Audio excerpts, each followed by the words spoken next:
சாமி அழைக்கின்றாரே, நம்ம அண்ணா சாமி அழைக்கின்றாரே. அடியேன் ராமானுஜதாசன். மாயன் பயம் அன்பர்களுக்கெல்லாம் இந்த தை மாதத்துல எல்லா நலனும் விளைய வேண்டும் என்று நான் வழிபடுகின்ற நரசிம்மரையும் பிரத்யேகரா தேவியும் தியானிக்கிறேன். அந்த வகையில தை மாதம் ஒவ்வொரு மாதமுமே நம்முடைய வாழ்வுக்கு ஏதோ ஒரு விதத்துல துணை செய்து கொண்டுதான் இருக்கின்ற நல்ல தசாபக்தி இறையருள் குருவரும் குலதெய்வமும் ஆசையும் இருந்தால் மட்டுமே நம் வாழ்வில் வெற்றியை நோக்கி நகர்த்த முடியும். அந்த வகையில் பார்க்கும்போது தை மாதம் சொல்வார்கள் அல்லவா, தை பிறந்தால் வழி பிறக்கும் என்று. கண்டிப்பாக வழி பிறக்கும் என்பதை நம்ம இப்ப சோடி பிரசுரத்துல பார்க்க போறோம். அந்த வகையில மிதுனத்தை பொறுத்தவரைக்கும் மிருகசிரீஷம் 3 நாள்.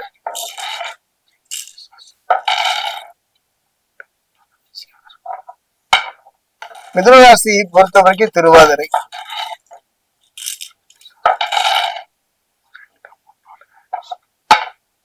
மிதுன ராசியை பொறுத்த வரைக்கும் புனர்பூசம் 1, 2, 3.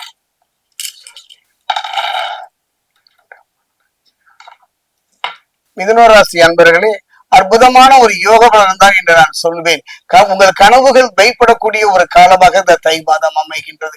ஏதாவது ஒரு வீடு வாங்கணும்னு ஒரு கனவு, ஒரு நல்ல தொழில் அமைய வேண்டுமே என்று ஒரு கனவு, வாழ்க்கையில் ஒரு நம்முடைய காதல் செய்கிறோம், அந்த காதல் திருமணத்தில் சென்று முடிய வேண்டுமே என்று ஒரு நினைவு, நினைத்தது நல்லபடியாக நடக்க வேண்டும் என்பதுதான் நம்முடைய வாழ்வு. அந்த கனவுகள் மெய்ப்படுவதற்கான அற்புதமான ஒரு யோக பலம். அதே நேரத்தில் அந்த தை மாதத்தை பொறுத்த வரைக்கும் 2 பயிற்சியை நாம் சந்திக்கின்றோம். அதாவது தனுசில் இருந்து மகரத்துக்கு சூரியனும் பயிற்சி ஆகின்றார். அதே நேரம் தனுசில் இருந்து மகரத்தை பொறுத்த வரைக்கும் கடத்தகாரன் என்று சொல்லக்கூடிய சுக்கிரனும் பயிற்சி ஆகின்றார்கள். அந்த வகையில பார்க்கும்போது ஒரு நல்ல மாற்றம் கிடைக்கும், கண்டிப்பாக கிடைக்கும்.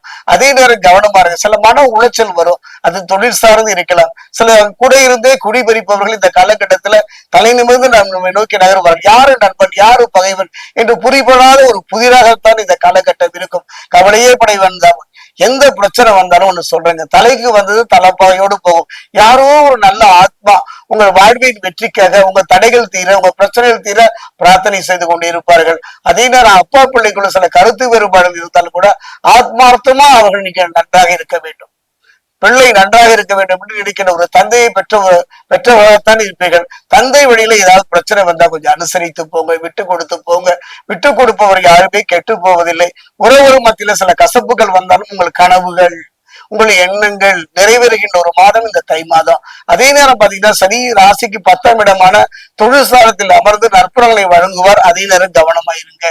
குறிப்பா பாத்தீங்கன்னா சொத்துக்கள் வாங்கும் நல்ல யோகமும் வாங்கிய மனையை கட்டி முடிக்கின்ற ஒரு வாய்ப்பு, வீடு இல்லாதவர்களுக்கு வீடு கிடைக்கின்ற ஒரு நல்ல சந்தர்ப்ப சூழ்நிலையும் இந்த காலகட்டத்தில் அமையும். குடும்பத்துல சில சுபகாரியங்கள் நடக்கும். ஆனாலும் அடி வயிற்றுல ஏதோ ஒரு பயம், ஏதோ இனம் புரியாத ஒரு பயம் இருந்து கொண்டுதான் இருக்கும். கவலைப்படாதீர்கள். ஞானகாரகன் என்று சொல்லக்கூடிய கேது ராசிக்கு 3ஆம் இடத்தில் அமர்ந்து நற்பலன்களை தருவார். பாருங்க, ராகு மட்டுமல்ல கேதுவும் நற்பலனை தருகிற ஒரு மாதம் இந்த தை மாதம் மிதுன ராசிக்கு. ஆரோக்கியம் மேம்படும். உடல் நலத்தில் சிறு சிறு பிரச்சனைகள் வரக்கூடும். அடைச்சல் காரணம் தான். அதை பற்றி கவலைப்படாமல் உங்கள் வெற்றியை நோக்கி நகருவதற்கான நல்ல சந்தர்ப்ப சூழ்நிலை இந்த காலகட்டத்துல கிரகங்கள் அமைத்து தருகின்றன. இந்த தை மாதத்துல மறைந்த புதனால நிறைந்த தனலாபம் கிடைக்கும். முரண் மறைந்திருந்தாலும் கவலைப்பட வேண்டாம். மறைந்த புதனால் நிறைந்த தனலாபம் கிடைக்கின்ற அற்புதமான ஒரு மாதம் இந்த தை மாதம். அஷ்டத்துல சூரியன் செவ்வாய் சுக்கிரன், மன அமைதி கொஞ்சம் குறையுங்க. அந்த மன அமைதி குறைவதனால கொஞ்சம் அதை பத்தி எல்லாம் கவலைப்படாது, அதையெல்லாம் அலட்சியப்படுத்தி விடுங்கள். தொழில் சார்ந்து வாழ்வை சார்ந்து சில பிரச்சனைகள் வந்தாலும் கூட எழுத்து போராடுகின்ற மன உறுதியை தருகின்ற ஒரு கிரகம் செவ்வாய். அந்த செவ்வாய் பலமாக உச்சமாக இருப்பதனால மிதுனராசியை பொறுத்த வரைக்கும் எடுத்த அடியை பெண் வைக்க வேண்டாம். ஒவ்வொரு அடியுமே வெற்றியை நோக்கி நகர்கின்ற ஒரு காலமாக இந்த தை மாதம் மிதுனராசிக்கு அமையும். சில கடன் நெருக்கடிகள் வரும், வந்தாலும் வாங்கிய கடனை அடைப்பதற்கான நல்ல சந்தர்ப்ப சூழ்நிலையும் இந்த காலகட்டத்தில் அமையும். குடும்ப சுமை அதிகரித்ததனால் சில மன வருத்தத்தை சந்திக்க வேண்டி வரும். உறவினர்கள் பத்தி அதையெல்லாம் புறம் தள்ளி விடுங்கள்.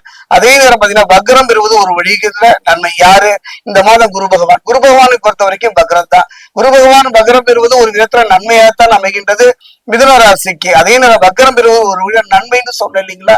காரணம் என்னன்னா, குருவை பொறுத்த வரைக்கும் அதிக சேதாரங்களையும் அதிக பிரச்சனைகளையும் தரமாட்டார். அதே நேரத்துல பாத்தீங்கன்னா அதாவது சில இடங்கள்ல வீடு மாறுவீங்க. வீடு மாறுதல், ஊர் மாறுதல், சில தொழில் சார்ந்து சில இடங்களுக்கு சென்று அந்த இடப்பெயர்ச்சின்னு சொல்லுவாங்க இல்லையா, இந்த தை மாதம் நடைபெறுவதற்கான ஒரு சூழ்நிலை மிதுன ராசிக்கு அமையும். அதே நேரம் பாத்தீங்கன்னா குருவின் பார்வை, அது குருவினுடைய பார்வை நமக்கு நல்லாவே தெரியும். 5, 7, 9 ஆகிய இடங்களில் பதிகிறது குரு பார்வை. போதும் இது ஒன்று. அந்த வகையில பார்க்கும் பொழுது என்னோட அனுபவத்துல கொஞ்சம் கவனமா இருங்க.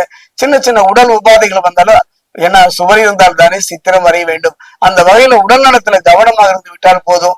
குறிப்பா உறவுகள் மத்தியில சில கசப்புகள் வந்து மறையும். கவலைப்பட வேண்டாம். வெற்றியை நோக்கி நகர்வதற்கான அற்புதமான ஒரு காலம் இந்த காலம். மிதுன ராசிக்கு என்னுடைய அனுபவத்துல மிதுன ராசியை பொறுத்த வரைக்கும் இந்த செவ்வாய், தயவு செய்து திருத்தணி அருகே இருக்கக்கூடிய திருத்தணி முருகன், அந்த முருகன் தாங்க செவ்வாய்க்கு தேவதை தெய்வம். திருத்தணி சென்று முருகனை வழிபடுங்கள்.